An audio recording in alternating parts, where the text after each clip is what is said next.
Hey everyone, Dr. Paul Martin here with Brilliant Life Chiropractic, and I swear it's common these days for people to go around bashing the paleo diet, especially people who don't know what it's really about, and even when they look into it, somehow they still misconstrue what it's about.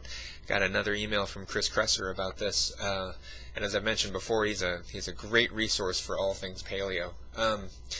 But this blog comes from Jane Brody at the New York Times. She wrote an article bashing the paleo diet, or after reading the article, I realized she was basically bashing like one day's plan in particular, as if that's the only way to eat the paleo diet. But anyway, I don't want to just boil this down to just one point.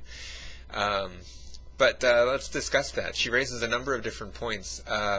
Is it practical? And that was one of her biggest concerns with it. She calls into question the difficulty inherent in like broiling salmon for breakfast, as if that was the only thing that you could do. Now, broiling salmon really doesn't take very long. I've done it myself. It's pretty easy.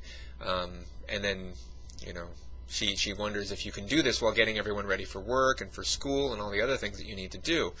And then she makes another point and wonders if someone can actually dine out. Is that possible on the paleo diet? She doesn't really bring any evidence to the fore, but she raises the question. And in her words, most important of all, can they live happily without a piece of bread, a cracker, or ice cream? These are concerns. First off, you don't have to broil salmon every day. This was one example. Additionally, there are many ways to dine out that follow the precepts of the paleo diet. I've done it myself. I've been following the paleo diet for 8 years or thereabouts. And also, you don't have to be 100% adherent to it to get the benefits from it. Like, if you follow it for most of the time, like 80 to 90%, you're going to get like 99% of the benefit from it. So, is it practical? Well, maybe it's not as practical or time restrictive as, pouring yourself a bowl of insulin-spiking cereal with fortified, homogenized, pasteurized milk that has calcium in it that your body can't even really use anyway. Is it practical? Yeah, sure, you save time. My family, we cook up some homemade sausages. This is what we did today. We cooked up some homemade sausages and roasted some cauliflower in the oven. It really didn't take very long. And we managed somehow to get the kids to school every time we do this. It's really not that difficult. It brings up a point, though. If your life is that crammed, if you're doing all of that, maybe we need to actually reconsider our lifestyle and the constant stress that brings us to a point where we have to to have these detrimental impacts on our health in order for the convenience of breakfast food that does sabotage our health so terribly. Maybe we should reconsider these lifestyle choices that sacrifices good nutritious food for the sake of convenience. The constant cortisol drip and insulin spiking breakfast are only a part of what's led to the chronic diseases affecting our society. On to her next point. She brings up a point. Paleolithic era people didn't live past 40, so didn't suffer the chronic diseases of our time. Oh man, facepalm. Come on. If you've done any research at all into how long they lived, you'll see that their average lifespan was in fact 40s, which is a lot less than what we see today, where we're looking at more like 70s to 80s. U.S. is not doing too well on that regard, by the way. Her argument would make sense on the surface, except that when agriculture was introduced and people started eating more grains, the lifespan actually dropped. It went from 40 down into the 30s, and at the time of the Roman era, it actually dropped sub 20. What she did not realize is that the deaths were caused by, infant mortality. It was harder to keep infants alive during that time period.